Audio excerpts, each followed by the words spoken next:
6 মাসেও খোঁজ নেয়নি মায়ের। মাকে একা রেখে সন্তানরা ছিলেন নিজেদের সংসার নিয়ে। মোবাইলে যোগাযোগ করতে না পেরে খুঁজতে থাকেন সন্তানরা। 2 মাস পর ঠিকই খুঁজে পান, তবে ততক্ষণে জীবন্ত মা আর নেই। বসতঘরের মেঝেতে মিলেছে মা রিজিয়া বেগমের কঙ্কাল। লোমহর্ষক ঘটনাটি বরিশালের বাকেরগঞ্জের কাটাদিয়া গ্রামের। থানা পুলিশের সহায়তায় কঙ্কাল উদ্ধার করা গেলেও শনাক্ত করা যায়নি খুনিদের। আসে না তারপরে মনে করছি ছেলেরে আমরা বহুত এই বাবির কাছে যখন শুনছি 3 মাস আগে যে সে আসে না, তারপর ছেলের বউরে আমরা প্রচণ্ড ফোন দিছি, ও সহজে ফোন ধরে না, মেসেজ দিতাম, তো এইভাবে ও এড়াইয়ে গেছে আর বলে না। তো তারপরে তো এই যে 13 তারিখ সকালে ভাবি আমাকে 1টা বাজে ফোন দিছে যে এরকম করে, তখন আমি আমার আরেক বোনকে নিয়ে সাথে এসে পড়ছি। স্বজনরা জানায় গেল ঈদের শেষে মাকে খুঁজতে এসে সন্তানরা ঘরের মেঝেতে দেখতে পায় কবর। স্থানীয় থানা পুলিশের সহায়তায় শনাক্ত করে কবর খুঁড়ে উত্তোলন করা হয় লাশ। কিবা কারা রিজিয়া বেগমকে হত্যা করে মাটি চাপা দিয়ে রেখেছে জানেন না স্বজনরা।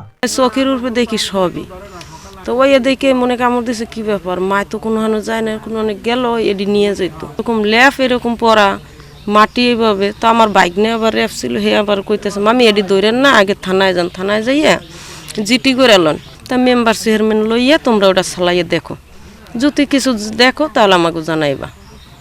এই আমরা মেম্বার চেয়ারম্যান ফাঁড়ির পুলিশ লইয়া পরে চালাইয়ে দেখি যেন মা এই জায়গায়। সেই লোক যে এরকমের হয়েছে দুর্ঘটনা, আমার কাছে আমরা সঠিক বিচার চাই। এ ঘটনায় 13 এপ্রিল বাকেরগঞ্জ থানায় অজ্ঞাতনামা ব্যক্তিদের আসামি করে হত্যা মামলা করা হয়। নিহত রাজিয়া বেগম তার স্বামীর মৃত্যুর পর একাই এই বাড়িতে বসবাস করতেন। ভারসাম্যহীন অবস্থায় গত 5 বছর আগে মারা যায় তার বড় ছেলে। গত 2 বছর যাবৎ এলাকায় আসছেন না ছোট ছেলে রাসেল। তিনি সপরিবারে ঢাকায় বসবাস করেন।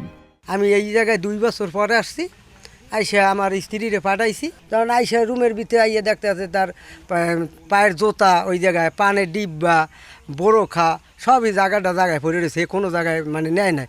তখন সন্দেহ হয়েছে যে মায়ের যখন কোনো জায়গায় নেয় না, হেলে মায়ের কোথাও যায় না। মাটি বেচায় কূপ দিয়েছি, কূপ দেওয়ার পরে মানে কয়েকলের মতো উঠছে।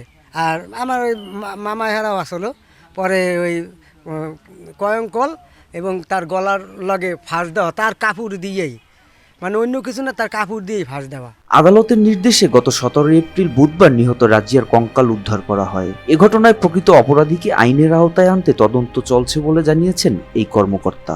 আমরা অবশ্যই তদন্ত কাজ ইতিমধ্যে চলমান রয়েছে, আমাদের সাব ইন্সপেক্টর ফারুক তদন্ত করছে। তো আমরা আশা করি যে এই তদন্ত কার্যক্রম চলমান আছে এবং অতি শীঘ্রই আমরা আশা করি অল্প সময়ের মাঝে আমরা এই রহস্য উদ্ঘাটন করব।